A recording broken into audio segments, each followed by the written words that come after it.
More on this conflict, let's speak with Professor Shahram Akbarzadeh. He's a research professor in Middle East and Central Asian politics at Deakin University. He joins us this morning from Melbourne. Professor, we've had these confrontations between Israeli forces and Hamas, 2008 to 2009, 2012, 2014. This time, what's different? Well, what's different is that the Israeli government basically feels that it has impunity. It feels that it can really overreact and occupy a land with no implications, with no expectation of international sanctions.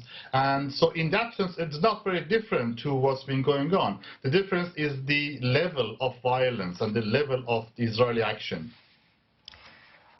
But we could say, perhaps, if you look at the responses so far from within the region, from the United States, for example, how would you read these reactions? There have been suggestions that despite condemnation from some countries in the region, these comments have been less harsh than they have been in the past. And if that is so, why do you think that's so?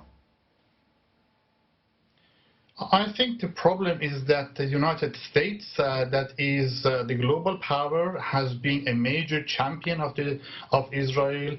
The U.S. has protected Israel in United Nations Security Council, has vetoed systematically all UN Security Council efforts to rein in Israeli occupation of Palestinian land, which is recognized as illegal. So the U.S. has been systematically pursuing this line. President Biden has also continued that line of supporting Israel. The latest examples, of course, when President Biden delayed UN security discussion on Israel and, in fact, justified Israeli action, aerial attack, air raids, and ground attack on Gaza as justified and legitimate. Professor Akbarzadeh, if I could play devil's advocate here, all right, if we look at just what's happened in the last week or so, clashes between protesters and Israeli police at the Al-Aqsa Mosque, Hamas then began firing into Israel with potent rockets, and then Israel then responded with these airstrikes and now artillery attacks as well. If we want to be fair here, Hamas did fire rockets. It need not have done so, and it knows very well that when it does so, Israel will respond even more with greater potency than Hamas can ever manage. And who suffers? It will be the people in the Gaza Strip. Hamas knows this, yet it did fire rockets into Israel. What responsibility should they be taking in this latest conflict? I think what we're doing here is that we are buying into the false narrative of Hamas's responsibility. Of course, Hamas fired rockets on Israeli civilians, and that's abhorrent. But Hamas is not the main party here. Hamas is reacting. The issue here is Israeli occupation of Palestinian lands. The issue here is that the United Nations, all international bodies have called the occupation of Palestinian lands as illegal. They have called for Israel to go towards a two-state solution. Israel has systematically ignored those calls for a two-state solution. Israel has moved population into the occupied territories, established settlements in the occupied territories.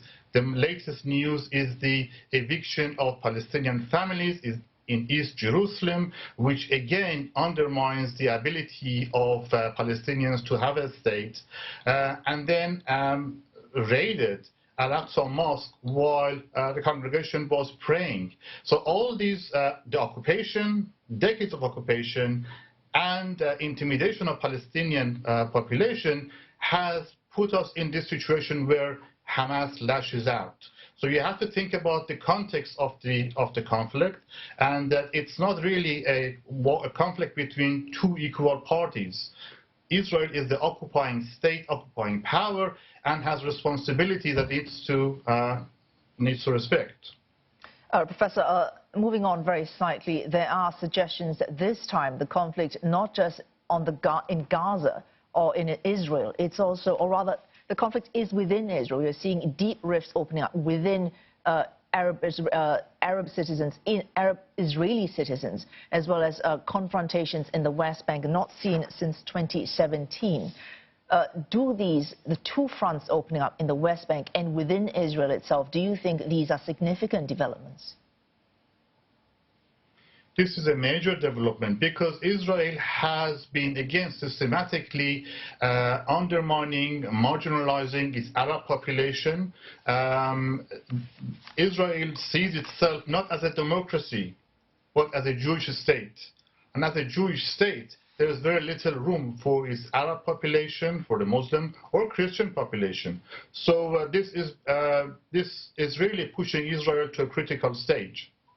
Well, thanks so much for all that, Professor Shahram Akbarzadeh from Deakin University, speaking to us there from Melbourne.